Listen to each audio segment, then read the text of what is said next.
저희 교회가 속한 교단은 미국의 남침내 교단입니다. 이 남침내 교단에는요, 교회 안에 직분자를 크게 두 가지로 나눕니다. 그것은 목사와 집사입니다. 침내 교단에는 원래 장로가 없습니다. 왜 침내 교단에는 장로가 없나요? 라는 질문을 왕왕 받는데, 남침내교는 성경에 나오는 장로라는 직분은요, 교회의 오피셜한 공식적인 직분이 아니라 유대 나라의 문화 속에서 만들어진 위치 개념으로 봅니다.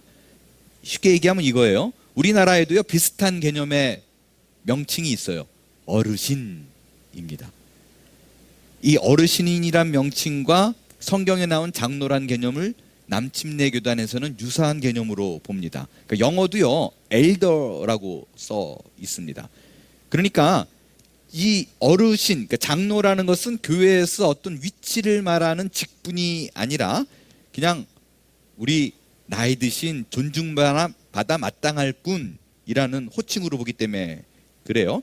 어르신이 정치적인 직분이 아닌 것처럼 장로라는 호칭이 나오지만 남침내 교단에서는 공식적으로 보지 않는 이유가 이런 이유예요. 그런데 여러분 아시지만 이 사실을 알고 있는 사람들이 그렇게 많지 않아요. 특별히 타교단에 계신 분들 같은 경우에는 전혀 인지하지 못합니다. 그래서 특별히 장로교단에서는 장로, 그 다음에 집사 뭐 이런 것들을 어떤 직위의 순서로 생각하기 때문에 침례교단을 나오신 분들은 후에 은퇴하신 후에 불편한 일들이 왕왕 생깁니다. 그래서요, 한국의 침례교 안에서도 호칭 장로, 명예 장로직을 도입을 했습니다. 우리 교회에서도요, 안수 집사님으로 계시다가 65세가 넘으신 분, 은퇴하시고 65세가 넘으신 분은 명예 장로라는 그런 호칭을 명칭으로 불러드리는 것을 헌법으로 제정해 있습니다. 사실 신약 성경에 사용된 이 목사라는 단어도요, 목사 하나로 국한되어 있지 않아요. 다양하게 등장을 합니다. 장로, 감독 역시 목사의 역할을 수행하고 담당하던 동일한 명칭이었습니다. 다만 헬라 문화권에 속한 지역에서는 감독이라고 불렀고요, 가부장, 동방 문화가 자리 잡은 곳에서는 장로라고 불렀습니다. 그 여러 가지 명칭 중에 영적인 지도자의 기능적인 측면을 강조한 것이 목사입니다. 그렇기 때문에 침례 교단에서는요, 목사라는 다른 여러 명칭이 있음에도 불구하고 영적인 기능을 수행하는 분이다라는 의미로 목사라는 명칭을 사용합니다. 그렇다면요, 집사라는 명칭은 언제부터 시작이 됐을까요?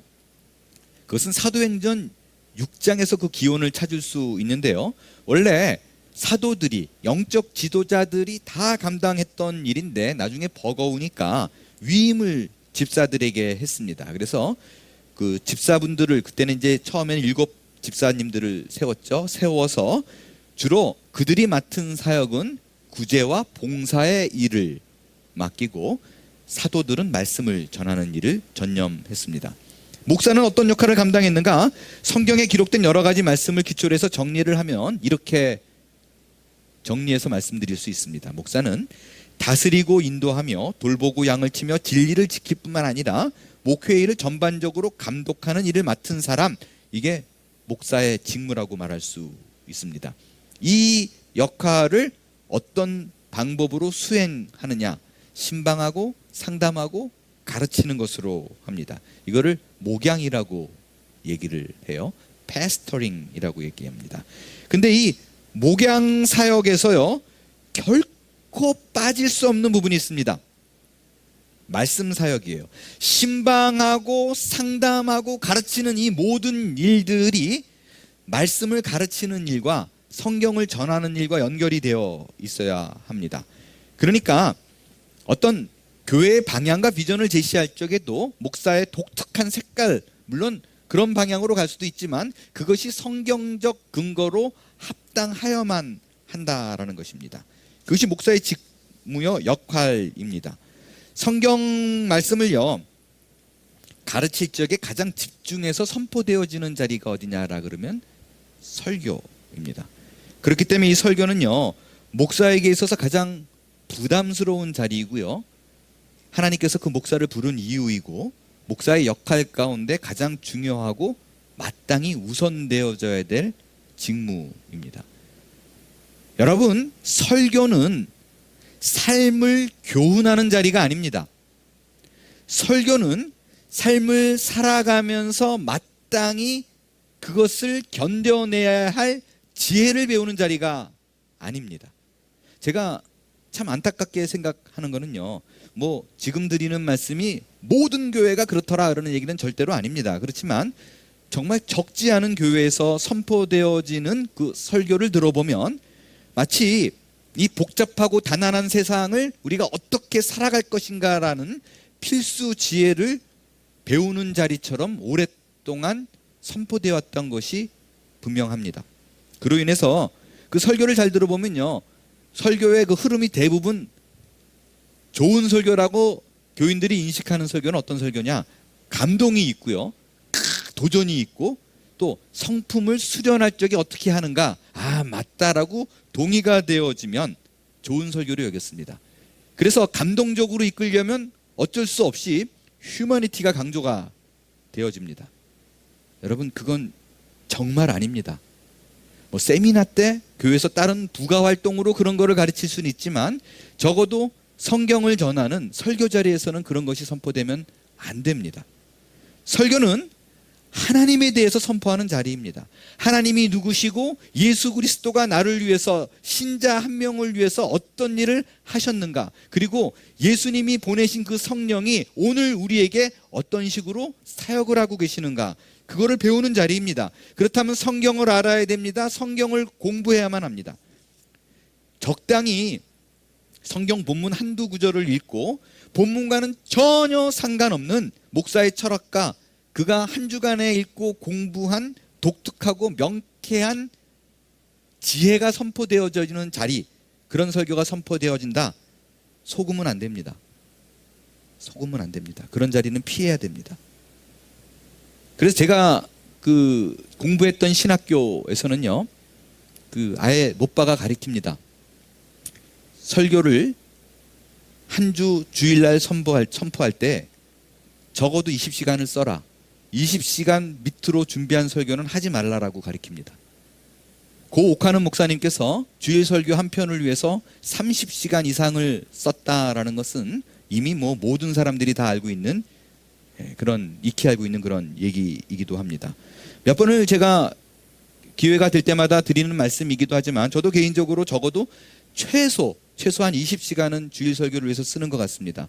그러니까 운동하면서 뭐 걸으면서 그 말씀을 되씹어서 묵상하고 이런 시간 말고요, 그냥 데스크에 앉아서 책상에 앉아서 연구하고 씨름하는 시간이 적어도 한 20시간 되는 것 같습니다. 그렇게 공들여 설교를 준비해서 주일날 왔을 때 결국 뭐를 위해서인가? 딱 한 가지예요. 이 말씀을 듣는 누군가가 그 주 한 명이라도 제발 좀 하나님을 만나기를 바라는 마음입니다. 하나님의 사랑을 느끼고 그의 사랑에 젖어서 내가 지금 짊어지고 있는 짐이 가벼워질 수 있다면, 하나님의 사랑으로 덮어씌울 수만 있다면, 더 나아가서 누군가가 오늘 예배를 통해서, 말씀을 통해서 하나님을 만났다라는 그런 고백이 흘러넘치기를 바라는 마음으로 이 자리에 섭니다. 그런 의미로 볼 때 오늘 본문에 등장하는 베드로의 설교는요, 목사 입장에서 보면요 정말 엄청나게 부러운 사건입니다. 단 한 번 설교했는데요 3,000명이 회개를 했대요. 여자와 아이들을 합치면 더 많은 수. 아니 도대체 그가 한 설교의 내용은 뭐였을까? 설교의 핵심은 무엇이고 도대체 어떤 방법으로 설교를 했기 때문에 그냥 아멘 그러고 끝난 것이 아니라 회개를 했대요. 3,000명이.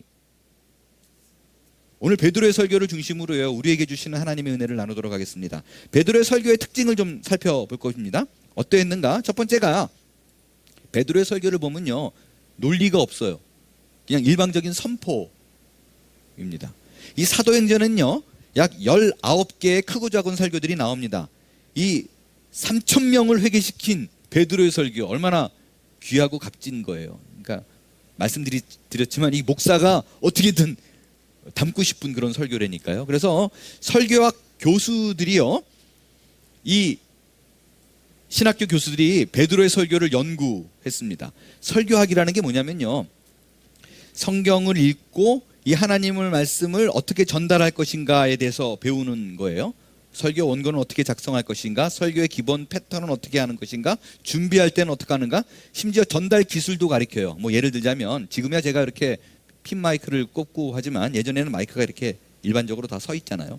그때 요 간격을 같은 거로 유지해라. 그렇지 않고 이렇게 벌어졌다가 왔다가 막 이러면 교인들이 멀미한다. 목소리가 크고 작고 막 이렇게 되면 뭐 이런 것도 가르치고요.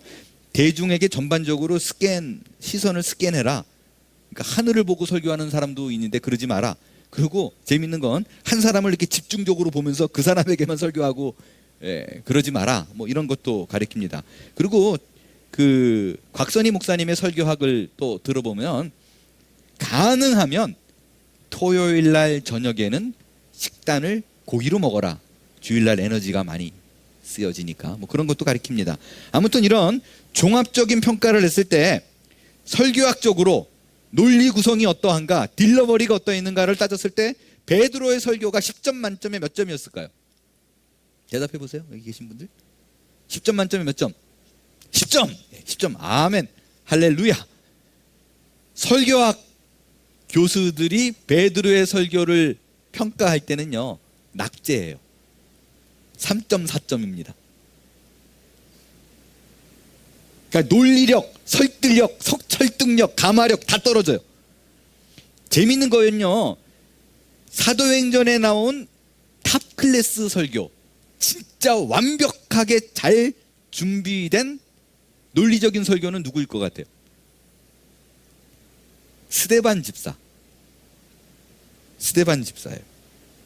베드로는 사도이고 스데반은 집사인데 또 베드로는 예수님하고 함께 살았던 사람이에요. 스데반은 그렇지 않은 사람이에요. 그런데 최고의 설교는 스데반의 설교로 칩니다. 논리, 설득, 성경, 신학적 완벽해요. 반면에 베드로 설교 보세요. 요엘서로 시작했다가 시편 얘기했다가 다윈 얘기했다가 왔다 갔다 합니다. 스데반은 아니에요. 스데반은요, 아브라함 때부터 시작해가지고 아브라함, 이삭, 야곱, 요셉, 뭐 그 다음에 다윗 차근차근 연대기적으로 풀어가요. 놀라울 정도로 구성력이 좋습니다. 그런데 왔다리 갔다리 왜 목사님들 설교할 적에 이 얘기했다가 저 얘기했다가 뭐 이런 그 베드로의 설교였어요. 근데 그 설교를 듣고는 3,000명이 회개를 했는데 스데반의 설교를 들었을 때는 어떤 반응이 있었어요? 한 명도 회개했다는 사람은 없고요.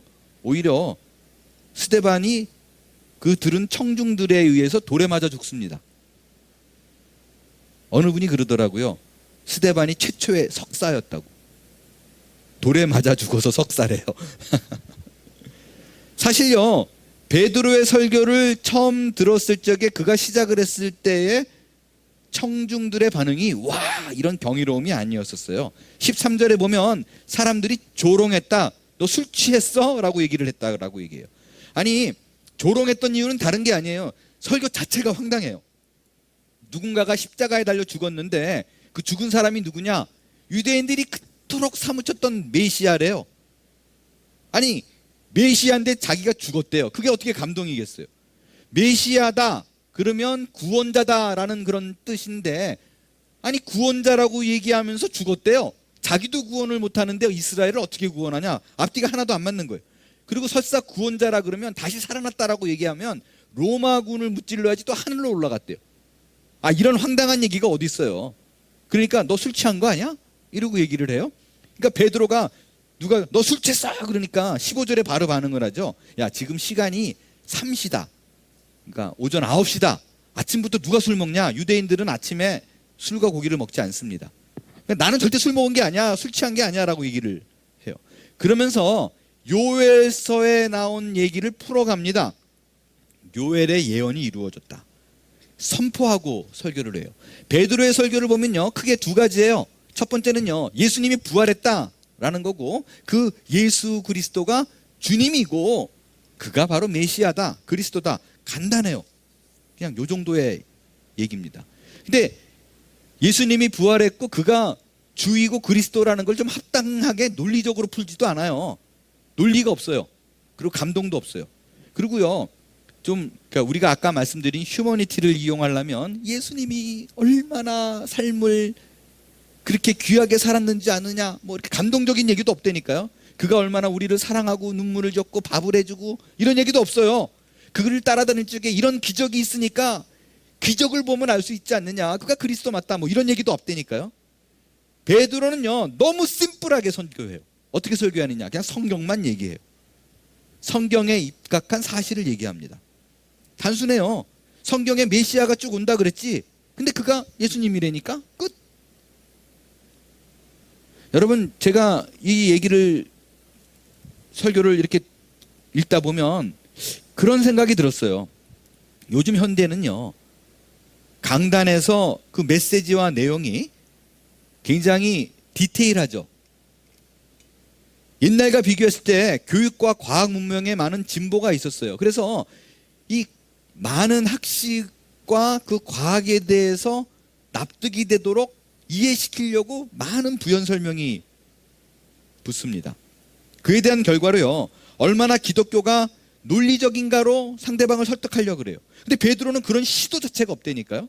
그냥 자기가 깨달은 사실을 말씀에 입각해서 맞잖아 라고 그냥 얘기하는 거예요. 황당하죠. 근데 신기한 일이 일어나요. 사람들이 찔림을 받습니다. 어떻게 그 일이 가능한가? 이 설교를 보면요, 두 가지가 굉장히 드러나게 분명하게 특징으로 나타납니다. 첫 번째가 뭐냐면요, 왜 회개했는가? 많은 사람들이 찔림을 받는 이유가요, 베드로가 그 설교를요 지식으로 전한 게 아니라 내 경험으로 맞다, 본인이 겪은 거예요. 책 속의 예수가 아니라 자기가 만난 예수를 전한 거예요. 나는 도망갔었던 사람이잖아요. 그런데 알고 보니까 그가 부활한 것이 맞다, 표현이 안 돼요. 근데 막 뜨겁게 전하는 거예요. 하나님의 아들이라는 거에 그의 마음속에 조금의 의심이 없어요. 자기가 만난 예수 그리스도가 하나님의 아들이 맞더라라는 것입니다. 논리도 필요 없고 이론도 필요 없어요. 흥분할 필요도 없어요. 그냥 간절하게 맞다니까라는 것이 전해지는 거예요. 예를 한번 들어볼까요? 여기 계신 분 중에 누군가가 이런 일이 벌어졌다고 쳐요. 10층 옥상을 걷고 있는데, 야, 참 뷰가 좋다 그러고 있는데 바람이 갑자기 확 불어가지고 쫙 그러고 10층에서 떨어졌어요. 죽었구나 그러고 있는데 갑자기 밑에서 바람이, 알 수 없는 바람이 강하게 불어와가지고 내가 훅 하고 탁, 무슨 슈퍼맨이 착륙하듯이 착륙한 일이 벌어졌다고 쳐요. 가만히 있을 사람 없잖아요. 그죠? 어떤 일이 일어났는 줄 알아? 그러고 말을 할 적에 다른 사람들은 이런 미친, 이렇게 생각할 수도 있잖아요. 그래서 이건 인세인하다. 근데 그런 것과 상관없어요. 여러분, 그게 진짜 사실이라면 누가 뭐라 그럴 적에 논리적으로 막 따지고 내가 거짓말한다고 막 이러고 말할 필요 없잖아요. 믿거나 말거나. 나는 진짜로 그런 일이 벌어졌으니까 그냥 그걸 얘기하는데, 사람들은 압니다, 이게 진짜인지 가짜인지. 대부분. 지금 베드로가 딱 그랬다는 거예요. 여러분 복음을 전할 적에 이 상대방이 어떻게 이해를 시킬 것인가 물론 중요해요. 왜? 과학과 문명이 너무 발달했기 때문에. 그것보다도 어떤 논리로 접근하는 것보다 훨씬 더 중요한 건 뭐냐면요, 내가 정말 예수를 그리스도로 믿고 있느냐 안 믿고 있느냐의 그 차이입니다. 여러분, 신앙생활을 오래 하더라도요, 성경적인 지식이 많더라도 여러분 가운데 누군가 아직도 정말 그가 하나님의 아들이 맞아, 예수 그리스도는 주님이야, 내 인생을 주관하신 분이고 내가 죽음의 그 끝자락에 달았을 적에 나를 구원하실 분이야 라는 믿음을 한 번도 가져본 적이 없다면 그리스도인이 아닙니다. 그냥 성경을 알고 있는 사람이지. 변화가 일어나지 않아요. 변화가 일어나지 않아요. 본인도 안 변하고 전하는 대상도 변하지 않습니다. 내가 만난 예수 그리스도라면 논리랑 상관이 없다는 거예요. 그것이 베드로의 설교였고요. 베드로의 두 번째, 성령의 역사하심 때문입니다. 여러분, 내가 어떤 사실을 경험했어요. 그리고 그 사실이 정말 부정할 수 없는 진리의 사실이에요. 근데 그거를 전했다고 사람이 변하는 건 아니잖아요. 듣는 사람이. 이게 진리인 것과 또 내가 너무 큰 감동이 있어요. 그러면 전하면 말씀드린 대로 내가 진짜 경험한 사실이기 때문에 이 사람이 감동을 받을 수는 있어요. 그렇다고 해서 야 정말 이해가 된다, 놀랍네, 거기까지는 갈 수 있죠. 근데 그 얘기를 듣고 동질화돼서 회개까지 했다, 이거는 정말 쉬운 일이 아니에요. 설득된 거랑은 또 다른 얘기라는 거예요. 야 그래 네 말이 맞는 것 같다, 그래 너 살아난 것 같아, 거기에 감동받고 그런 일이 일어났다는 건 믿더라도 나도 한번 그렇게 되고 싶어, 여기까지 가는 거는 쉬운 게 아니라는 거예요. 그런데 베드로의 설교로 3,000명이 회개를 했어요. I understood, 여기서 끝인 게 아니라 자기의 죄를 발견하고 통곡을 하기 시작했다는 거예요. 이거는요 그들이 믿었다라는 것과 또 다른 얘기예요. 믿은 것까지 어떻게 그럴 수 있지만 그들의 마음을 찔림이 생겨서 요동치게 만든 거는 분명히 우리의 논리와 사고와 이성으로 이해할 수 없는 무언가의 개입이 있었다는 것입니다. 그게 성령님이에요. 사람을 변화시킬 수 있는 일, 그거는 인간의 노력으로 안 돼요. 이 회심은 기적을 체험하거나 어떤 본인이 권능을 받았기 때문에 일어나는 일이 절대로 아닙니다. 여러분, 많은 사람들이 저에게도 그렇지만 크리스찬들에게 손가락질하면서 하는 질문들이 있어요. 그게 뭐냐면, 아니 난 이해가 안 된다, 하나님이라는 분이 하나님이 정말 계신다면 짠 그러고 나타나면 다 믿을 거 아니야. 여러분 그런 얘기 많이 듣지 않나요? 짠 그러고 나타나서 야 내가 하나님이다, 내 말을 듣거라, 따르거라. 아니 간단하게 그런 방법으로 하면 되는데 그게 못하는 건 하나님이 없다는 거야. 이런 얘기 안 들어보셨나요? 저는 무지하게 많이 들었습니다. 제가 자신 있게 얘기합니다. 하나님이 지금 그런 일을 벌인다고 하더라도요, 그런 기적을 보인다고 해도요, 사람들 안 믿습니다. 절대로 안 믿습니다. 어떻게 하냐고요? 2000년 전에 그랬어요. 예수님이 이 땅에 오셔서 본인이 하나님임을 나타내 보여주셨어요. 말만 한 게 아니라 온갖 증거와 기적들을 다 보여줬어요. 말씀으로 풀어서 보여줬고요, 기적과 권능과 회심이 일어날 수 있을 만한 여러 가지 사건들을 많이 보여줬어요. 중풍병자 고쳤죠, 소경 일으켰죠, 바다 위를 걸었죠, 보리떡 5개와 물고기 2마리로 5,000명을 먹였죠. 그러니까 사람들이 믿었나요? 아니에요. 따라다녔어요. 무리와 군중이 이루어졌지 그를 믿고 메시아로 바라보지 않았다라는 거예요. 예수님이 떠난 후에는 정작 남은 건 고작 그 다락방에서 기도했던 120명이 다예요. 기적과 권능이 회심을 일으키는 가장 필수 도구다, 아니라는 거예요. 만약에 그랬으면 수만 명이 남아 있어야죠. 오히려 그 무식하고 단순한 그냥 성경을 딜러버리한 것에 불과한 베드로의 설교를 통해서 3,000명이 회개를 합니다. 어떻게 가능한가? 여러분 이건 설명이 안 돼요.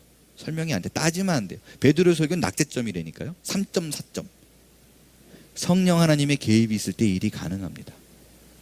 그럼 또 이제 이런 생각이 드는 거죠. 베드로의 설교는 성령 하나님의 개입이 일어나서 이런 일이 일어났다. 근데 스데반은 돌 맞아 죽었다. 그렇기 때문에 베드로는 성령의 개입이 있는 설교를 했지만 스데반은 그렇지 않았구나라고 생각할 수 있습니다. 아니에요. 그렇지 않습니다. 성령 하나님의 개입이 있었음을 성경에서는 말하고 있어요. 왜냐면요, 성령 하나님이 개입이 있으면 뚜렷이 나타나는 현상이 있어요. 그건 뭐냐면요, 듣는 이가 찔려요. 저도 가끔 그런 얘기 듣거든요. 설교 끝나고 내려오면 목사님, 누가 가서 목사님한테 그런 얘기 했어요? 오늘 정확히 내 얘기 안 해. 그런 게 생겨요. 두 사람 다 똑같은 현상이 일어납니다. 베드로가 이렇게 설교를 해요. 사도행전 2장 36절 37절. 그런즉 이스라엘 온 집은 확실히 알지니 너희가 십자가에 못 박은 이 예수를 하나님이 주와 그리스도가 되게 하셨느니라. 아주 담대하게 말씀을 선포하죠. 그 다음 반응이 뭐냐면요, 그들이 이 말을 듣고 어떻게 했다고요? 마음에 찔려 베드로와 다른 사도들에게 물어 이르되 형제들아 우리가 어찌할꼬. 마음에 찔림이 있다고 얘기해요. 스데반의 설교는 어땠는가? 스데반의 설교는요 마찬가지예요. 그들이 마음에 찔림이 있었다라고 얘기를 합니다. 이 말을 듣고 마음에 찔려 이를 갈았다라고 얘기를 해요. 마음에 찔리고 이거 내 얘기 같은데 이거는요 성령 하나님의 역사하지 않으면 일어나지 않는 일이에요. 그런데 이 스데반의 설교는 베드로의 설교와 다른 반응이 일어났습니다. 베드로의 설교는 같은 성령 하나님이 한 일인데 우리가 어찌할꼬 찔린 다음에 우리가 어찌할꼬 하고 회개가 일어났어요. 그런데 스데반의 설교도 똑같이 찔렸는데 그 다음에 어떻게 했어요? 이를 갈았어요. 그리고 죽였어요. 그러면 또 이런 생각이 드는 거죠. 역시 스데반의 설교는 성령 하나님이 개입이 일어났지 않은 거야. 그러니까 찔렸지만 이를 갈고 죽였잖아. 그렇게 혹시라도 누가 생각할까 봐 누가가요 이 사도행전을 쓰면서 굳이 베드로 사도에게는 쓰지 않았던 내용을 첨부합니다. 삽입해요. 55절에 보니까 스데반이 성령 충만하여 하늘을 우러러 이라고 돼 있어요. 그러니까 스데반도 성령으로 설교한 거라는 걸 굳이 써넣어요. 더 확실한 증거는요 6장 10절에 보면 스데반이 지혜와 성령으로 말했다라고 얘기를 합니다. 그러니까 스데반이 논리정연하게 설교를 작성해서 작성을 했는지 모르겠지만 그죠? 평소에 알고 있던 그리스도를 그가 갖고 있는 모든 지혜와 지식을 동원해서 얘기를 했지만 그 안에 성령의 개입이 있었다라는 것입니다. 뭐를 얘기하고 있나요? 여러분 그 설교를 들었을 때 어떤 감동이 있고 또 누군가는 굉장히 드라이한 설교를 했다고 해서 성령 하나님이 드라이한 설교에는 개입이 없어 이렇게 말할 수 없다라는 거예요. 이렇게 말할 수 없다는 거예요. 우리는 쉽게 설교는 사람을 변화시켜야 돼. 변화시키지 못하는 건 준비를 안 한 거야 목사님이. 기도를 많이 안 한 거야. 말씀을 전하는 딜러버리 능력이 없어. 그렇지 않다라는 거예요. 이런 게 다 우리의 생각이에요. 성령 하나님의 개입이 우리가 생각하는 그 각본대로 나타나지 않아요. 역할과 대중의 상황과 시간이 지난 다음에야 사실을 알게 되는 게 문제예요. 아이러니한 거는요 베드로의 그 강력한 설교에 3,000명이 회개를 했어요. 근데 잘 보세요. 3,000명이 회개를 했다라는 그 사건은 기록을 했는데 그 감동받은 3,000명이 후에 어떤 일을 했다라는 얘기는 없잖아요. 그렇다고 해서 그들이 눈물만 흘렸지 아무 일도 안 했다 그런 얘기는 결코 아닌데요. 베드로의 설교의 강조점은 어떤 이벤트적인 부분이에요. 이런 큰 일이 일어났더라. 말도 안 되는 일이 일어났다라는 데 강조가 된 거예요. 근데 인간적인 시각으로 완전히 실패한 스데반의 설교는 어땠어요? 설교를 듣는 중에도 뭐라고 써 있냐면요 전혀 사람들이 영향을 받지 않고 있는데 한 사람을 유독 영향받고 있지 않는 사람을 주목해서 얘기합니다. 스데반이 설교하죠. 사람들이 분개하죠. 그래서 저 사람 죽여야 돼 그러고 소리를 지르고 부들부들 떱니다. 그때 그 자리에 설교를 들었던 사람 중에서 역시 분을 참지 못하고 부들부들 떨었던 사람이 한 명 있었어요. 이 젊은이는요 나이가 젊어서 그런지 차마 돌을 들어서 치진 않았어요. 대신 사람들이 막 돌 갖다 내리칠 때 그 사람들이 겉옷을 보던 옷을 맡아두고 일로 다 갖고 와 내가 옷 지켜보고 있을게 이랬던 젊은이가 한 명 있었어요. 그가 누구예요? 나중에 사도행전 이야기의 절반을 채운 바울이에요. 신약 성경의 대부분의 책을 기록한 사도 바울이에요. 사도행전 7장 54절부터 8장 1절까지 제가 읽을 거예요. 스데반이 설교 후에 돌 맞아 죽기 직전의 상황입니다. 그들이 이 말을 듣고 마음에 찔려 그를 향하여 이를 갈거든 스데반이 성령 충만하여 하늘을 우러러 주목하여 하나님의 영광과 및 예수께서 하나님 우편에 서신 것을 보고 말하되 보라 하늘이 열리고 인자가 하나님 우편에 서신 것을 보노라 한데 그들이 큰 소리를 지르며 귀를 막고 일제히 그들에게 달려들어 성 밖으로 내치고 돌로 칠세 증인들이 옷을 벗어 사울이라 하는 청년의 발 앞에 두니라. 사울은 그가 죽임당함을 마땅히 여기더라. 요때 요 사울이 나중에 개종해서 바울이 됩니다. 여러분 이게 성령 하나님이 하시는 일이에요.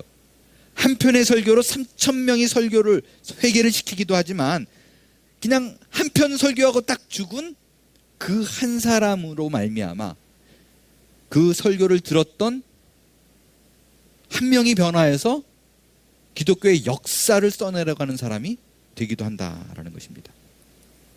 20세기 초반에요. 일본에 나가노라는 젊은 목사가 있었어요. 지금도 그렇지만 일본은 기독교 인구가 거의 없어요. 지금도 그런데 그때는 오죽 더 했겠어요. 이 나가노라는 목사님이 어디서 개척을 할까 고민을 하다가 카나자와라는 지역에 개척을 했어요. 근데 5년 동안 아무도 없어요. 개척교회 한 사람은 그 피 마르는 거를 알 거예요. 5년 동안 아무도, 그냥 와이프만 앉혀놓고 5년을 설교를 했어요. 근데 어느 날 젊은이 한 명이 들어온 거예요. 얼마나 반가웠겠어요. 5년 만에 한 명이 들어오니까. 근데 들어와가지고 반가운 마음에 또 식사를 대접을 했네요. 예배 마치고. 근데 갑자기 이 젊은이가 피를 쏟았어요. 폐병 환자예요. 그러니까 이 나가노 목사님이 얼마나 마음에 낙심이 됐겠어요. 그래서 이거 어떡하나 그러다가 걸레로 피를 닦고 그냥 남은 밥을 마저 먹고 극진히 돌봤습니다. 그리고 그 청년이 감동을 받았어요. 나중에 신학교를 갑니다. 그 사람이 누구냐? 우찌무라 간조와 더불어 일본을 대표하는 기독교인이 된 가가와 도요히토입니다. 히코. 평생을 빈민을 위해서 헌신과 희생으로 살아서 많은 일본인들을 크리스찬으로 되게 했던 견인차 역할을 한 기독교 사회주의 운동가예요. 가가와 도요히코. 희한한 사실은요, 이 가가와를 믿게 만든 그 나가노 목사님은 이후도 한 사람도 전도 못하고 평생 돌아가실 때까지 가가와 도요히코 한 명만 신자 만들었어요. 근데 그가 나중에 일본에 큰일을 하는 일꾼으로 만들어집니다. 여러분이 눈앞에 보여지고 벌어지는 일들로 인해서 실망하지 마세요. 하나님께서 우리 기대와는 다르게 일을 하고 계심을 믿을 수 있게 되기를 바랍니다. 두 번째로 베드로의 설교 속에서 찾아보는 하나님의 메시지는 뭔가? 죄사함의 근거예요. 베드로의 설교를 듣고 3,000명이 회개를 해요. 우리는 이 부분을 이렇게 이해를 합니다. 회개를 해서 죄사함을 받았다라고 생각해요. 우리가 그렇게 생각하는 이유는 단순해요. 38절에 근거합니다. 38절을 보게 되면 너무 심플하게 죄사함을 받기 위한 조건으로 회개를 강조하는 것처럼 쓰여져 있습니다. 그렇죠? 베드로가 이르되 너희가 회개해라 라고 얘기하고 그래서 죄사함을 받으라 라고 써 있습니다. 영어 성경에도요 비슷해요. 영어 성경에도 repent 라고 써 있고요. for the remission of sins 라고 돼 있어요. remission of sins. 그러니까 회개해. 죄의 용서를 위해서 뭐 이렇게 해석이 되잖아요. 그러니까 죄사함 받기 위해서 회개를 하나 또 회개해서 죄사함을 받으나 뭐 이렇게 비슷하게 쓰여져 있어요. 근데 여러분 잘 아시지만 저는 주야장창 새생명반부터 시작해가지고 지금까지 회개는 구원의 조건이 아니다라고 여러분에게 말씀을 드렸습니다. 이런 구절 때문에 혹시나 누군가가 회개가 구원의 조건이 맞는데 라고 생각하는 분들이 그래도 계셨을 수도 있을 것입니다. 분명히 회개해서 죄사함을 받아라 아니면 죄사함을 위해서 회개하라 이렇게 얘기를 했으니까요. 근데 오늘 제가 그 새생명반에는 제가 시간 관계상 말씀을 못 드렸는데 왜 회개가 구원의 조건이 아닌지를 차근차근 좀 풀어보도록 하겠습니다. 여기서 영어로 번역된 for가 먼저 ace라고 번역된 단어예요. for the remission of sins라고 할 적에 그 for 이게 ace라는 단어인데 이 단어가요 위하여라는 뜻이 아닙니다. 이거는요 성경에서 굉장히 많이 쓰여지는 것은 into 뭐뭐 안으로 라는 번역입니다. 근데 이거를 이 ace라는 그러니까 for를 into로 번역하면 굉장히 이상해져요. 그렇죠? 죄사함 안으로 회개하라 말이 좀 이상하잖아요. 그렇다면 이거는 분명히 이 ace는 into 뭐뭐 안으로가 안 쓰여진 게 아니다라는 걸 알 수 있죠. 그래서 다른 용례들을 살펴봐야 돼요. 이 ace라는 단어가 어떻게 쓰여졌는가. 근데 요 into라는 말 말고요 다른 쪽에서 인하여 혹은 때문에라는 걸로 굉장히 많이 쓰였습니다. 신뢰를 말씀드릴게요. 이 에이스란 단어가 어디서 나오냐면요, 마태복음 12장 41절에 보면 예수님께서 니느웨 사람들에게 설교했던 그 조나 있죠, 요나. 니느웨 사람들이 회개를 했던 그 원인, 그거를 뭐로 얘기를 하냐면 요나의 전도, 요 전도가 그 복음을 전한다라는 뜻이에요. 그러니까 설교예요. 요나의 설교를 듣고 사람들이 회개를 했다. 회개하게 된 원인이 요나의 설교 때문이다라고 예수님이 말씀을 하셨어요. 영어로는 뭐라고 써 있냐면요, at the preaching of Jonah라고 돼 있어요. 여기서 그 at, 요 at가 ace라는 정확히 그 단어입니다. 그러니까 요나의 그 preaching, 그 설교가 원인이 돼서 그것으로 인해서 사람들이 회개를 했다라는 거예요. 이 해석을요, 그대로 오늘 사도행전 2장 38절의 접목을 좀 해보겠어요. 그러니까 이거를 그대로 얘기하면요, 요 for라는 단어, for the remission of sins에서 for가 무엇을 위하여가 아니라는 거죠. 그러니까 죄 사함을 위하여가 아니라 죄 사함으로 인하여, 죄를 사함 받았기 때문에 회개한 거다 라는 뜻입니다. 그러니까 cause by라는 번역이에요, 요 for가. 여러분 아시지만 for가 위하여라는 영어의 뜻도 있지만 원인을 나타내는 뜻도 for 안에는 존재합니다. 그 안에 그런 뜻이 있어요. 그러니까 for the remission of sins라는 말은 죄 사함을 위하여 회개하라는 것이 아니라 죄 사함으로 인하여 회개가 된다라는 뜻이에요. 그러니까 구원을 얻을 수 있는 조건으로 회개가 있다라는 뜻이 아닙니다. 왜 제가 이렇게 강조해서 말씀을 드리느냐, 우리의 행위와 우리의 노력과 우리의 열심으로는 구원이 이루어지는 게 아니에요. 회개도 우리의 노력이고 우리의 반응이잖아요. 그렇지 않아요. 구원은 절대적으로 하나님께서 주권적으로 하시는 일입니다. 죄 가운데 있는 우리를 불쌍히 여겨서 십자가에 못 박힌 그 사건, 그로 인해서 우리를 일방적으로 구원해 낸 것입니다. 회개에서 구원 얻은 것이 아니라 회개는 말씀드린 대로 for the remission of sins, 죄 사함으로 인해서 나오는 자연스러운 반응이에요. 구원받은 자들의 결과예요. 구원받은 자들이 마땅히 이루어지는 거예요. 그래서 여러분, 내가 과연 구원받았습니까 안 받았습니까를 할 때 이게 딱 요거를 확인하면 돼요. 내가 정말 죄사함 받았다는 기쁨이 있는가, 그것에 대해서 예수님을 생각하면 나는 그분이 아니면 안 됩니다. 다시 말씀드립니다. 여러분, 교회에 나와서 예배를 드리고 말씀을 드릴 때 내가 기도했더니 하나님이 응답했어, 그래서 내가 구원받았어로 판단한 것이 아니라 for the remission of sins, 내가 죄사함 받았다는 기쁨이 있는가, 정말 나는 예수님이 아니면 구원 얻을 수 없는 사람이라는 그 마땅한 반응이 있는가를 봐야 돼요. 그러니까 내가 구원 얻은 사람은요, 이거를 인지하게 되고, 인지한 사람은 당연히 회개가 나오는 거예요. 회개해서 구원 얻는 것이 아니라 구원 얻은 사람은 죄에 대해서 참혹한 자아상을 발견하게 된다는 것입니다. 이게 왜 중요하냐, 이게 왜 마땅하냐. 자, 보세요. 회개하면 구원 줄게, 이게 말이 안 되는 게, 이미 우리는 하나님과 분리된 상태로 죽은 자들이에요. 근데 시체에게 너 일어나서 나한테 와, 그러면 내가 밥 먹여줄게, 이건 말이 안 되잖아요. 일단 죽어가는 자를 어떻게든 살려내서, 죽었던 자라도 막 전기 충전 줘가지고 살려놓은 다음에, 자 이제는 밥 먹어, 먹여주는 거 또 먹어, 입 벌려, 이게 말이 되잖아요. 근데 회개하면 내가 구원해줄게, 이게 논리적으로 말이 안 돼요.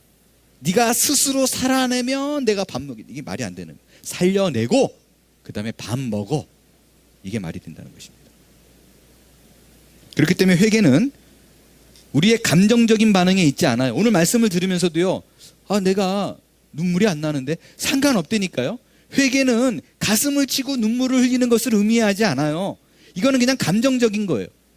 그런 거는 얼마든지 그냥 한편의 설교를 들고 눈물을 흘릴 수 있어요.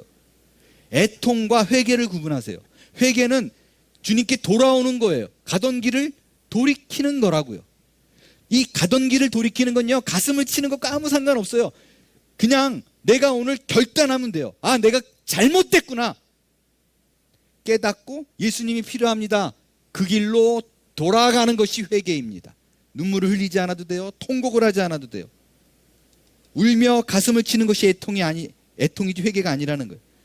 죄를 씻는 건 하나님이 하십니다.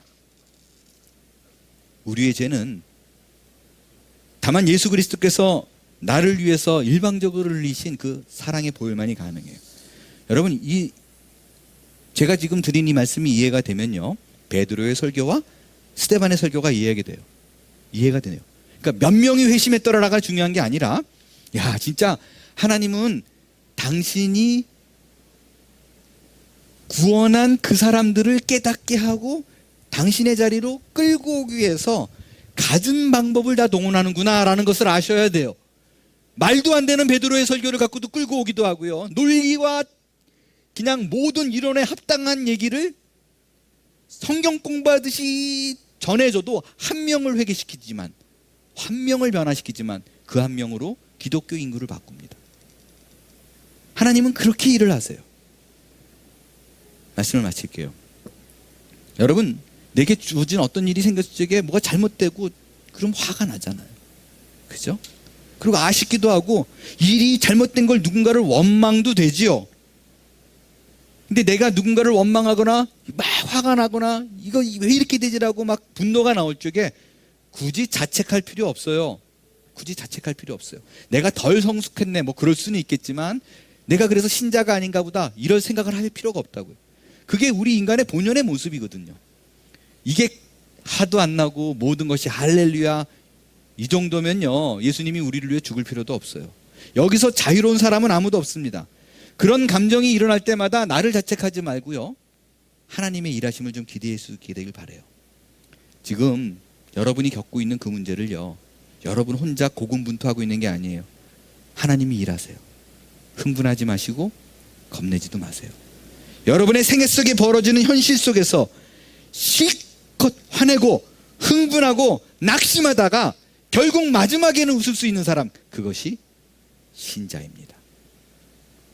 하나님의 공평하심과 그 깊이와 매일 찾아오시는 성실함 속에서 이제 눈을 뜨시고 하루하루의 은혜를 삶 속에 담아낼 수 있게 되길 바랍니다.